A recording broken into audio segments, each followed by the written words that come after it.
Talking Money by Stanley Gazemba from Kenya.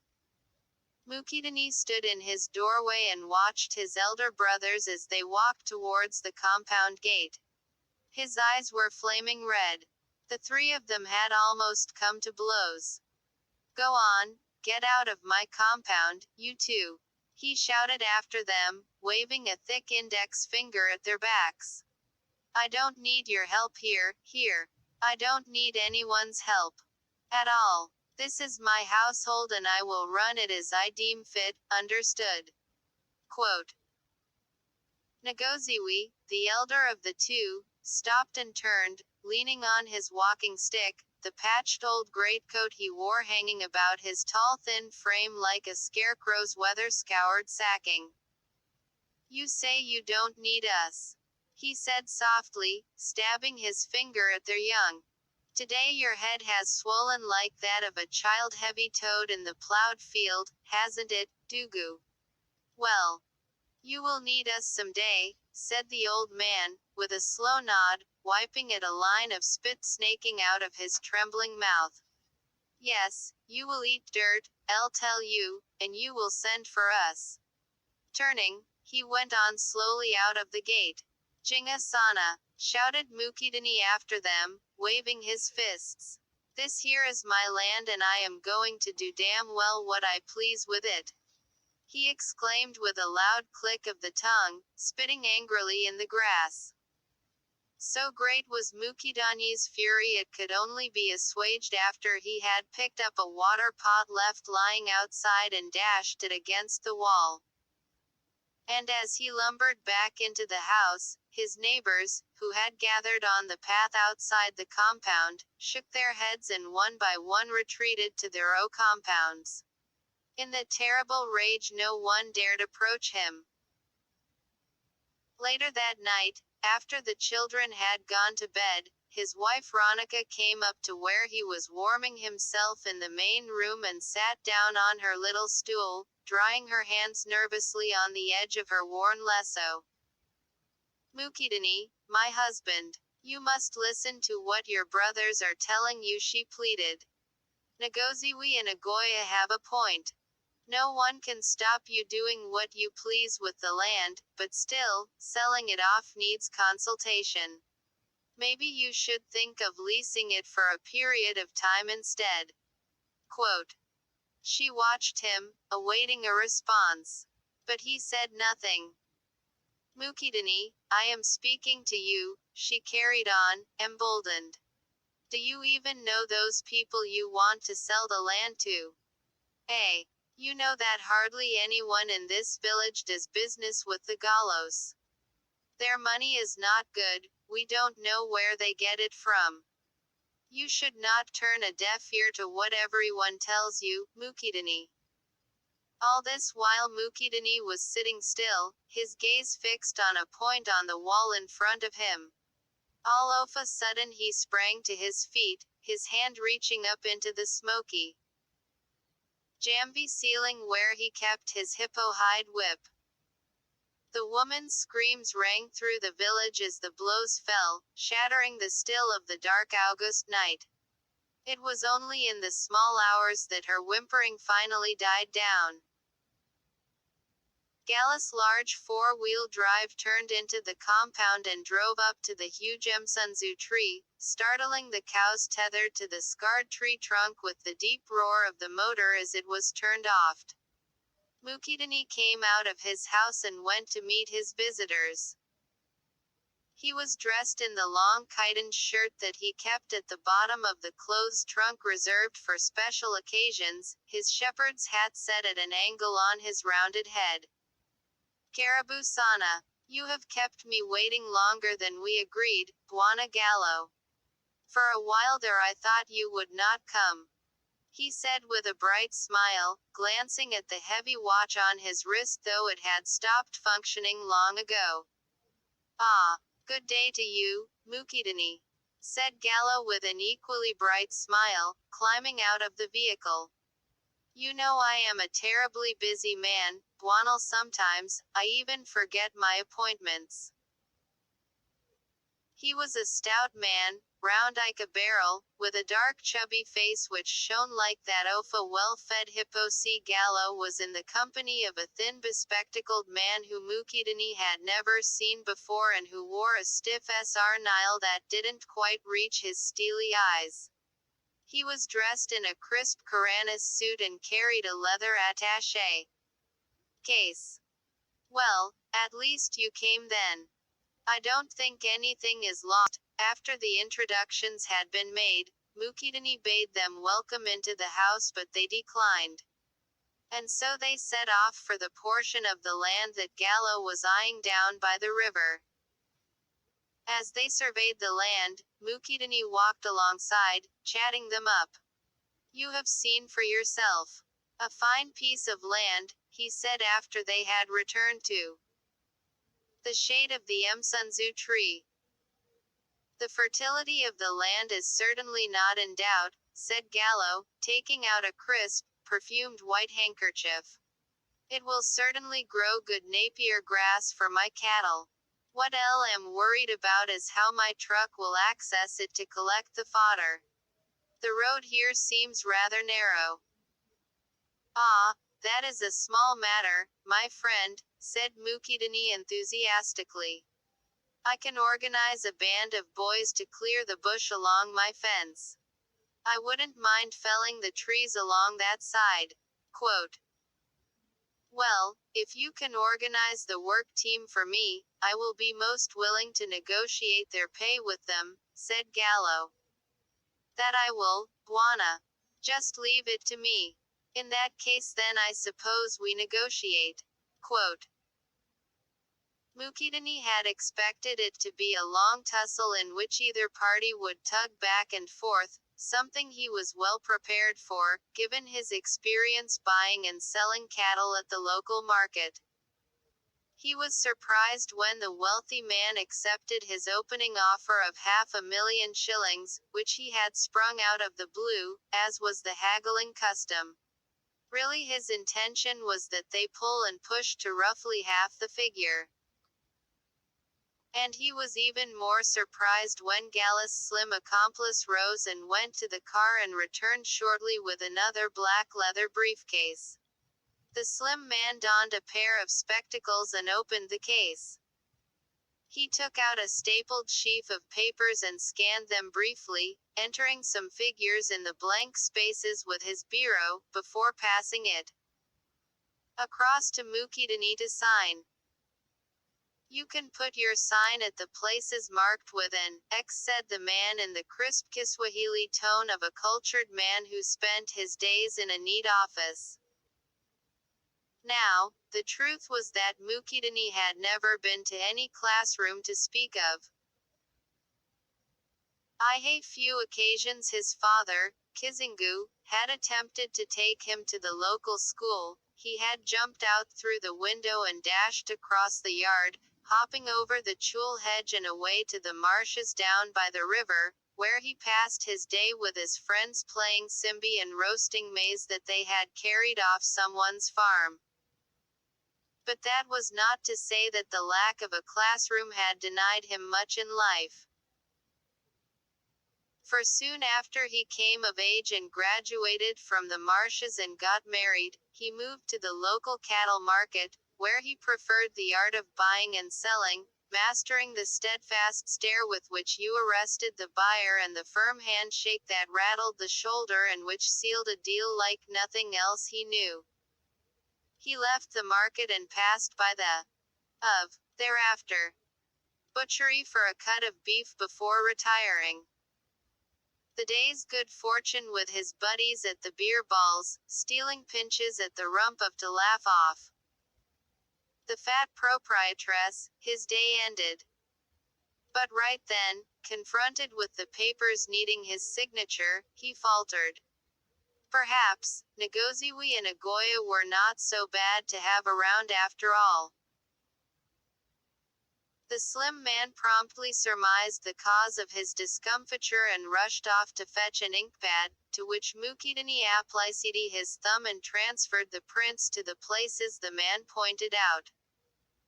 It was the routine he was more accustomed to whenever he went to the local tea to the local tea banda where he delivered his little crop of tea for the monthly pay and even at the bank in Kakamega for the end-of-year bonus. The messy paper business done with, Mukidani was even more surprised when the slim man opened the briefcase and directed it his way, exposing the contents to him. Mukidani had handled a bit of money in his cattle trade, but he had never seen that much money all at once. Inside the leather case, stacked in neat rows, were bundles and bundles of money and used bills that were held together with rubber bands just like in the bank at Kakamega. With rubber bands just like in. "You're $500,000, Mukidani," said Gallo coolly, as if was offering 200 shillings for a kilo of meat at the local butchery. "You can count it. Take your time." "Well, won't you count it?" said Gallo, his brow slightly raised after a length of time elapsed in which Mukidani just sat there staring at the money in the case in his lap. "We really need to be getting on our way for some other business." Quote. I don't think there is need," said Mukidani nervously passing his trembling hand over the top row. I trust you, my friend. I don't think you would lie to a clansman, Gallo." "Well, in that case, then I suppose you release us. Still, just in case anything comes short in your counting, I will be very willing to come back and settle with you," said Gallo with a confident smile. "I will tell you when we will be going to Kakamega to sort out the transfer and title deed at the survey office. Good day to you then and looking forward to us being good neighbors." Quote. Long after the two visitors had climbed in the car and left, Mukidani sat there under the Msunzu tree, clasping the black briefcase in his lap. His gaze was fixed on a point in the distant hills, trained on an object in the periphery that only he could see. And then it occurred to him that he was holding money, lots of it, in his lap. He stood up and rushed into the house, his heart thumping in his chest, dry throat craving a drink of water. He didn't eat anything for supper that evening. It was later in the night after they had gone to bed that he uttered the first words to his wife Ronica, who had stretched out next to him in their narrow termite-infested wooden bed. Twice he had woken up and lit the lamp to make certain the briefcase was there, chained to the bedpost with the rusty chain and padlock that he usually used to secure his old bicycle to the trees at the market. "Ronical," he whispered after the usual night sounds had died and the night had matured to silence. "Can you hear me? What time is it?" Quote. His wife turned over and sleepily opened one eye. How do I know a thing that at this hour?" She was still bristling from the lashing he had given her the day before. "I meant, is it nearly daybreak?" Quote. She squinted at the parting between the thatch and the top of the wall and shook head groggily. "Unless you are dreaming, Mukidani, but this seems like the middle the night to me, the hour for witches. And so, unless you are one yourself, I think had better go back to sleep." Quote. "Well, I was just wondering how soon the day will break so I can take the money to post office in Mabali. Break it will, if you don't rush it by refusing to go to sleep." And with that Ronica earned over and resumed her soft snoring, pulling the patched old blanket up to her with an uneasy shrug. Mukidani too turned on his side and, drawing the old shirt that he slept in closer about him, squeezed his eyes shut and tried likewise work up a snore. It was as the downy wing of sleep was starting to spread its shadow over Mukidani's low that he woke with a start, blinking rapidly in the dark. He was certain he had card voices and they sure hadn't been dream voices. "Ronica," he whispered, nudging wife in the ribs sharply. "Wake up." Quote. Of all his shortcomings, Mukidani couldn't be accused of sleeping like a corpse. He had always slept with one ear open and would spring awake at the slightest stirring. The cattle boma outside. Now what is it? Said the audibly irritated Ronica. Just because you have money that briefcase does it mean we'll not have a night's sleep today? What is wrong with man? Quote. Shish. Ronica, listen, he said with a note of urgency, cupping his hand over her mouth. Please be still. I am not imagining this. Quote. A length of time elapsed in which a pack of dogs in a homestead across the valley aged a chicken stealing mongoose in a shouting match. And then in the ensuing sea, the voices that had woken Mukidani returned, tinny and playful, like a couple who'll children chatting along the village path on their way home from school, albeit strangely disembodied. This place is nice, I like it very much, piped the first voice. Indeed, it is much urgency, cupping his hand over her mouth. Please be still. I am not imagining this. Quote. A length of time elapsed in which a pack of dogs in a homestead across the valley aged a chicken stealing mongoose in a shouting match.